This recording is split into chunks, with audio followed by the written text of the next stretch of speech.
네, 안녕하세요. 라이딩 전반에 대한 소개부터 일단 어차피 이런 학원 같은 곳에서는 좀 전략적으로 시험을 준비하는 걸 알려주기 때문에 이제 그런 쪽에서 좀 더 도움을 많이 받을 거예요. 그래서 이제 오늘 여기 온 분들은 그냥 집에 앉아서 막연하게 에세이만 써보거나 뭔가 라이딩을 어떻게 늘 수 있지라는 거에 대한 막연한 고민보다는 좀 구체적으로 좀 행동하고 움직이게 되죠. 일단은 라이딩 전반에 대한 소개를 간략하게 하면 그래도 여기 있는 분들의 80%는 진짜 시험이 뭔지 몰라서 온 분들이란 말이에요. 내가 봤을 때. 그래서 일단은 라이딩에도 리딩하고 똑같이 아카데믹 모듈과 제너럴 모듈로 두 파트가 있어요. 그리고 여러분이 어떤 시험을 응시하는지에 따라서 주어지는 문제가 좀 다른 거죠. 예를 들어 타스크 1 같은 경우에 아카데믹 모듈에서는 보이는 그대로 차트나 도표나 과정들을 여러분이 보면서 제시된 정보를 요약하고 정리를 해야 돼요. 이거는 여러분이 맨날 하던 거죠. 친구랑 만나서 도표 분석하고 주말 동안에 놀면서 한번 오늘은 신문에 나온 차트를 스크랩해서 분석을 해볼까? 그렇게 하지 않잖아요. 그래서 여러분이 워낙 안 하던 거라서 정말 어렵고 생소한 게 너무 정상이에요. 그래서 이거를 진짜 쉽고 유치하다. 왜 이걸 이렇게 오랫동안 공부하지라고 생각하는 사람은 없어요. 이게 되게 어려우니까 어려운 대로 여러분들이 조금 준비를 약간 좀 시간을 두고 해야 된다는 걸 의미해요. 그리고 두 번째로는 이걸 클릭하면 제너럴 모듈에서는 이제 요구하는 게 여러분 중에 제너럴 모듈을 준비한 사람이 있다면 감사나 불평이나 요청 등 다양한 목적의 편지를 써서 내기를 원해요. 그래서 20분이라는 시간 동안에 150단어라는 거. 150단어라는 게 어느 정도일까요? 대충 몇 문장일 것 같아요? 150단어. 써본 사람들은 좀 알 텐데. 10문장? 10문장이 진짜 10문장 완전 별거 아니잖아요. 이게 준비한 사람한테는 10문장은 굉장히 만만하고 할만해요. 그리고 20분 동안 할만하고 그러니까 이게 막 되게 무리하고 무례한 걸 요구하는 게 아니라 너무 합리적이고 좀 적당한 정보의 상황에서 적당한 분량의 내용을 요구하는 거예요. 그리고 타스크 1이 10문장 정도잖아요. 솔직히 수업 시간에는 한 5문장만 써서 맞고 나오자라고 해도 라이딩에서 6.5에서 7점을 받을 수 있어요. 그래서 실력이 있으면 작정하고 전략적으로 쓰다 마는 거죠. 막 이렇게 막 당황해서 몰라서 쓰다 마는 게 아니라. 그게 약간 주로 시험을 준비하고 가는 사람들은 그렇게 가요. 그래서 막 종이 더 달라고 하면 주잖아요, 답안지. 근데 준비가 안 된 사람은 종이를 더 달라고 해서 쓰고 나와도 5.5가 나오는 반면 제가 봤을 때 매달 보잖아요, 시험 보는 사람들. 뭔가 어떤 이 학생은 막 쓰다 말았다고 좀 아쉽다라고 하는데 쓰다 만 사람은 6.5, 7점을 받아오고 종이를 더 달라고 해서 진짜 이번엔 잘 본 것 같습니다. 열심히 썼습니다. 한 사람은 5점, 5.5 이런 걸 보면 분량이 너무 안 중요하다는 걸 매주 느끼죠. 그러니까 그런 걸 보면 비공식적으로 확인이 되잖아요. 별로 분량이 중요하지 않다는 거. 그냥 실력이 있으면 전략적으로 쓰다 말아도 솔직히 6.5, 7점 받을 수 있어요. 라이딩에서도. 그래서 일단 타스크 1 같은 경우에는 짧은 시간 동안에 짧은 글을 쓰는 거죠. 타스크 2 같은 경우에는 40분 동안에 250단어를 쓰는 건데 약간은 조금 긴 글이긴 한데 그만큼 시간을 좀 많이 줬잖아요. 그리고 250단어라는 것도 이제 10문장 남짓은 당연히 아니고 2~3배가 더 되지만 많이 쓴다고 감점은 없지만 저 250단어를 못 채우면 무조건 감점이에요. 근데 아까 말했지만 요령껏 전략적으로 감점을 받고 글자 수에서 감점 받고 영어 잘하면 그게 6.5, 7이에요. 오히려 글자 수에는 모자르지 않았지만 영어를 못하면 뭔가 그게 더 좀 안 좋죠. 그래서 일단은 여러분이 타스크 1과 2라는 두 문제를 60분 동안에 전략적으로 풀어야 되며 이게 지금 여러분이 응시하는 머듈에 따라서 약간 좀 문제 유형이 다르다는 거. 그래서 라이딩은 좀 준비 기간이 약간 더 다른 파트에 비해서 길어야 되고 그만큼 여러분이 더 얻어가는 게 많아요. 길게 봤을 때 훨씬 좋죠. 라이딩을 잘한다는 건. 그리고 실질적으로 학교 가서도 제일 필요하고 어렵고. 일단 간략한 소개였고 제일 중요한 게 이제 여기서부터죠. 뭐 이제 간략하게 끝낼 거지만 그래도 주어진 시간이 많지 않은 거에 비해서는 약간 핵심은 있으니까 여러분이 이제 혼자 공부하는 것보다는 여기서 방향을 잡는 게 훨씬 더 도움이 될 거예요. 일단 2달 동안의 라이딩에서 7.0 정도를 뽑으려면 여러분 입장에선 좀 전략이 필요해요. 그냥 열심히 해서 안 되고 늘 수업 시간의 말 중에 하나가 그거예요. 혼자 너무 열심히 열정에 넘쳐서 매일 10개 에세이를 쓰면 늘지 않아요. 써보는 사람은 알잖아요. 그래서 매일매일 5개씩 10개씩 에세이를 쓰면 누가 제대로 봐주는 사람도 없고 자기가 잘하고 있는지도 모르고 최근 출제 경향도 모르고 그리고 아이디어가 좋고 안 좋고는 솔직히 좀 둘째예요. 7.0까지 한 8점을 받고 싶으면 아이디어가 진짜 좋아야 돼요. 딱 봤을 때 진짜 납득이 된다. 동의되고 설득력이 있다. 그게 이제 8에서 9점 사이고 한 7에서 8 정확히 말하면 6.5에서 7.5점까지는 되게 현실적으로 여러분이 받을 수 있거든요. 6.5에서 7점? 여러분이 원하는 점수는 주로 라이딩에서 한 6.5만 나와도 괜찮잖아요. 6.5 나쁜 점수 아니에요. 근데 6.5에서 7.5는 목표하고 시험을 보고 공부를 하다가 이제 7 정도가 나오는 거죠. 그래서 7을 받으려면 일단 여기 보이는 대로 채점 기준 크게 두 가지인데 내용과 언어. 글을 쓰는 거니까 내용도 잘 써야죠. 그리고 영어 시험이니까 언어적으로도 조금 이제 능통한 걸 보여줘야죠. 첫 번째로 이제 보이는 게 문제에 대한 이해를 보면 문제에 대한 이해는 이제 문제를 이해했는지 안 했는지에 대한 내용이 여러분이 평가가 되는 거고 그다음에 전반적인 논리의 흐름과 그다음에 어휘 선택과 문법 이 네 가지를 따로따로 다 잘해야 돼요. 채점하는 사람 여러분 거를 딱 보고 점수를 줄 때 대충 읽고 오늘은 기분이 좋으니까 얘는 그냥 6점으로 줘야겠다. 이게 아니라 진짜 읽고 생각을 해요. 각각의 파트별로 이 학생이 주제는 제대로 이해했는데 문법은 다 틀렸네. 그럴 수 있는 거 알죠? 그리고 문법 진짜 잘하는데 어휘 완전 딸릴 수 있는 거 알죠? 오히려 진짜 어휘는 진짜 좋다 이 학생. 근데 그 문법이 다 틀리지. 이럴 수 있어요. 이거 전혀 상관없거든요. 그러니까 이런 걸 좀 따로따로 여러분이 정비를 해야 돼요.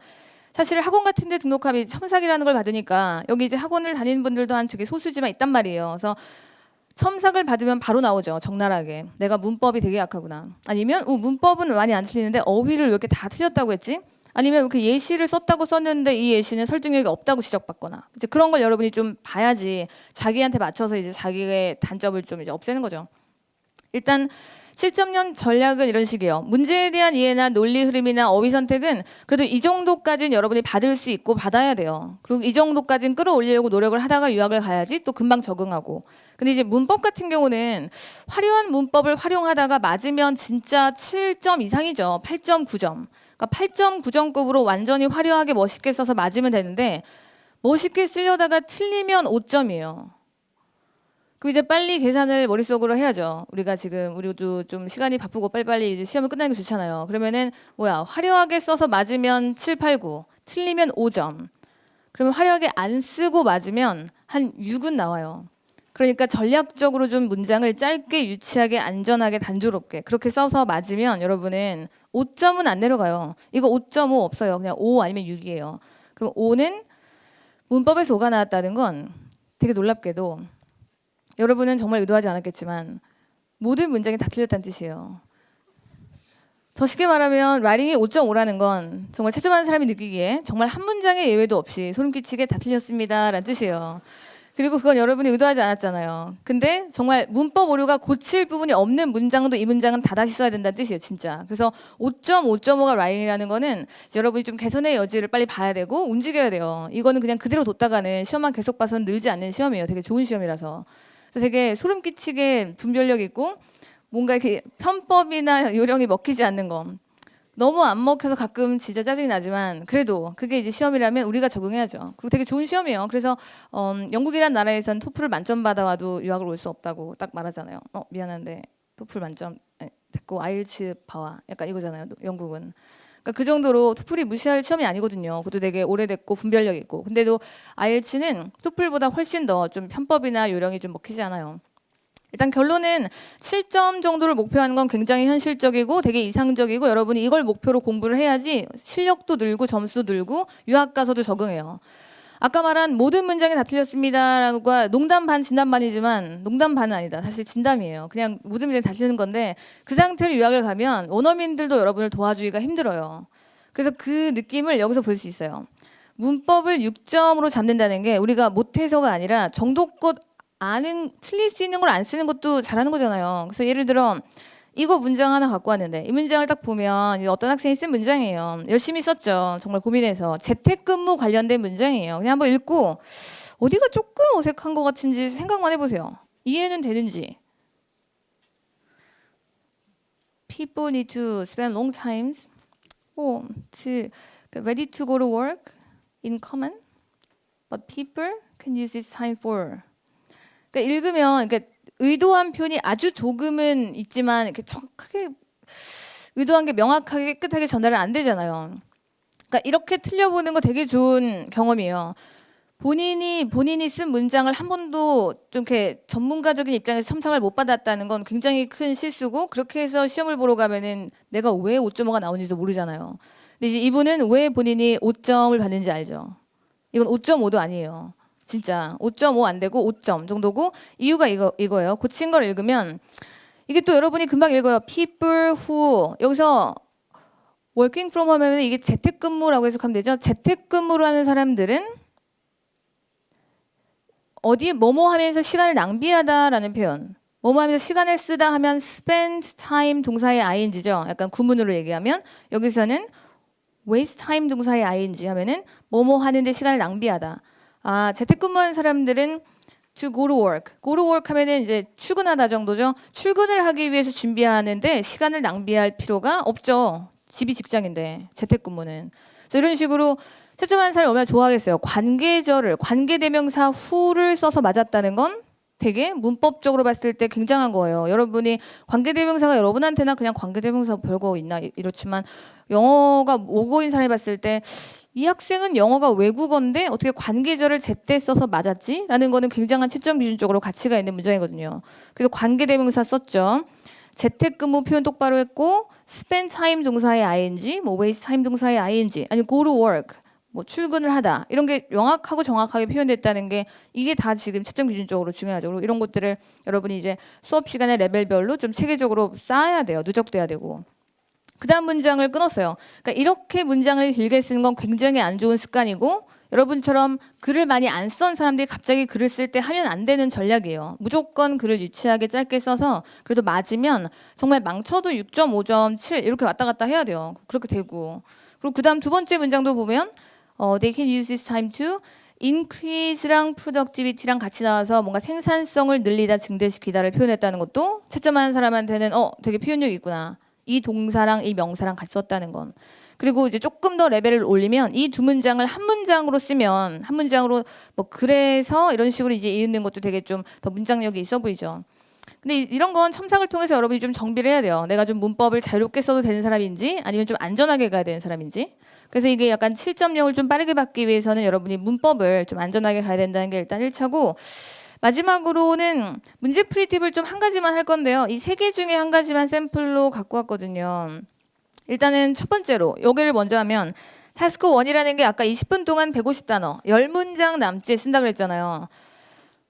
아예 전략을 짜고 가는 사람들은 아까 10문장 쓰는 글이니까 한 4문장, 5문장만 확실하게 맞고 나와야지로 가요. 그리고 4문장, 5문장만 맞고 나오는 게 그게 아무렇게나 막 쓰는 게 아니라 정말 아무렇게나 막 쓰면 정말 점수가 아무렇게나 막 나오잖아요. 우리는 그걸 원하는 게 아니라 정말 정확하게 제대로 나오자고 6.57. 그래서 제일 첫 번째가 이거예요. 항목들을 비교하고 대조하는 문장들을 좀 많이 써야 되는 거. 좀 많이 쓸 시간도 없어요. 5문장이라니까요. 차트 소개하고 좀 쓰려고 그러면 한 3-4문장만 잘 쓰면 되는데 이제 그거를 여러분들이 좀 샘플로 보게 될 거고 일단은 제너럴 모듈을 하나 한마디 하면 이건 편지를 쓰는 거거든요.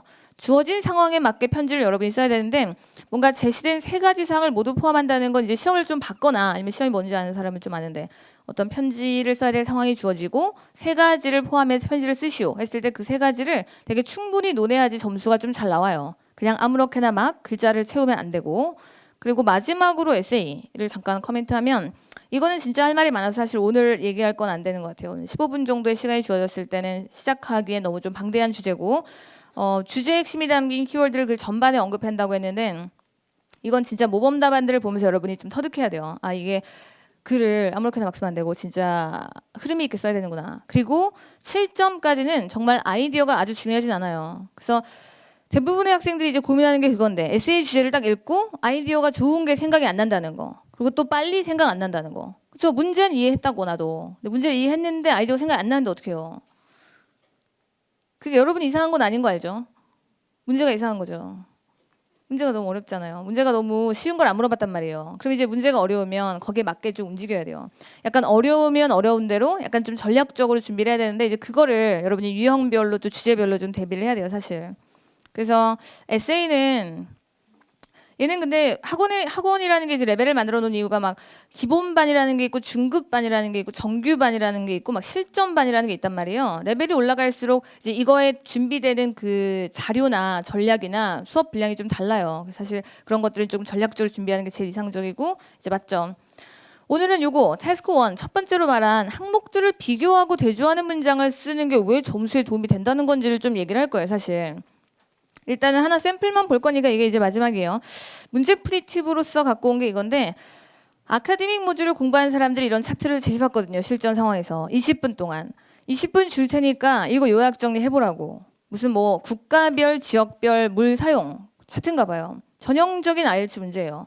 이게 여러분이 제너럴 모듈을 준비하든 에세이를 쓰던 되게 실용적인 게 영어를 좀 하면 그래도 이런 차트가 주어졌을 때 몇 마디는 할 수 있어야 돼요. 오류 없이. 그러니까 되게 막 이런 걸 왜 물어봐 막.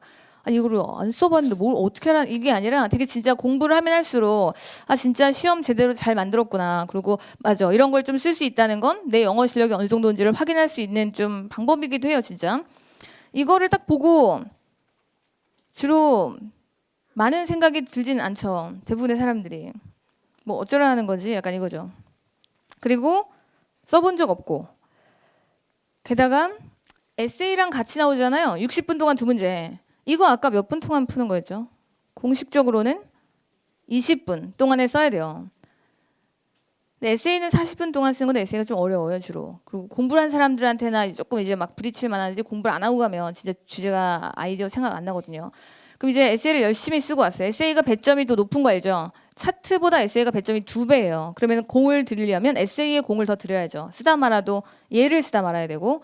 그럼 주로 차트 이런 거 딱 보면 실전 상황에서 이제 10명 중에 9명한테 물어보면은 한 5분 남는데요.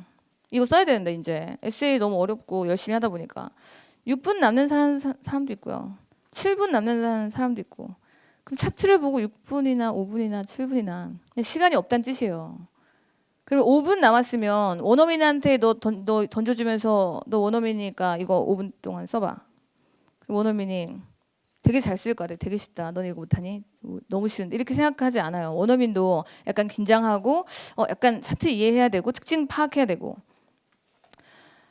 아무렇게나 막 쓰는 것보다 이제 약간 전략적으로 쓰는 게 이런 건데 일단은 전반적으로 분위기는 이해했죠. 뭐 이렇게 국가가 4개 있고 그다음에 물 사용에 대한 차트이며 일단 간략하게는 지역이 몇 개예요. 3개가 있고 3개가 다 뭐죠? 시리 하면은 도시에서의 물 사용. 그러니까 일본의 도시 물 사용이고 rural 하면은 시골 지역이죠. farm 하면은 농장. 그래서 도시와 시골과 농장 지역별의 물 사용. 그치 이게 전략이 없으면 이렇게 가요. 문법이 틀리는 것도 참 문제지만 일단 아무거나 써야 되잖아요. 이제 그 중에 하나를 좀 뽑은 게 이거예요. 어차피 아무거나 막 쓸 순 없으니까 일단 일본이 처음 나라니까 그냥 써야지. 그리고 일본 중에 가장 물 사용이 많은 지역이 farm이네요. 농장. 그러면 이제 이렇게 뽑아서 열심히 써도 고득점이라는 게 나오는 건 좀 힘들어요. 왜냐면 문장이 만들어지는 걸 보면 틀린 건 아닌데 잘한 건 아니에요. 그런 것도 사실 깨달아야 되는데 문법이 다 맞았다고 해도 잘한 게 아닐 수 있죠. 그냥 문법만 맞은 문장이지 그게 또 잘 쓴 건 아니잖아요. 그래서 이것도 마찬가지요. 여기 보면 뭐 farm residents in Japan 하면은 일본의 농장 주민들은 They use 48,000 liters of water per month 하면은 한 달 동안에 이만큼의 물을 씁니다. 이런 식으로만 이렇게 띡 쓰면 채점하는 사람 입장에서는 분석력이나 뭐 비교 대조 형식의 문장이 좀 없다고 느껴요. 그래서 이렇게 쓰면 문법은 맞지만 되게 고득점이 나오긴 힘들고 이 다음 슬라이드처럼 써야 돼요. 그래서 이게 이제 문제풀이 팁이죠. 전략이에요. 아무렇게나 막 쓰면 안 되고 뭔가 전략적으로 가는 거. 그리고 게다가 5분에서 한 10분 동안이요. 딱 봤을 때 모든 나라마다 가장 물 소비가 많은 지역이 어디죠? 농장. 팜에서 제일 모든 나라마다 농장에서 물 많이 쓰겠죠. 그렇죠? 그럼 이제 그거를 먼저 딱 캐치를 했으면 일단 그게 주요 특징 중에 하나예요.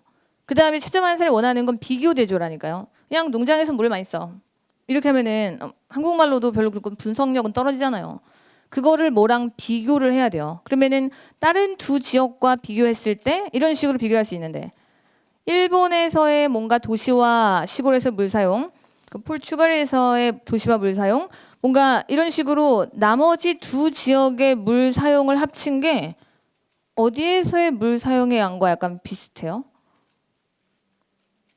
농장에서의 물 사용과 비슷하죠. 그래서 이 3개의 지역을 쟤네 2개랑 이렇게 하나랑 좀 비교해야 돼요. 그래서 그 비교 문장을 굳이 써야 이런 사람들이 이제 3문장밖에 못 쓰고 나왔는데 6.5 나오는 거예요. 왜냐면 쓰고 나온 걸 잘했으니까요.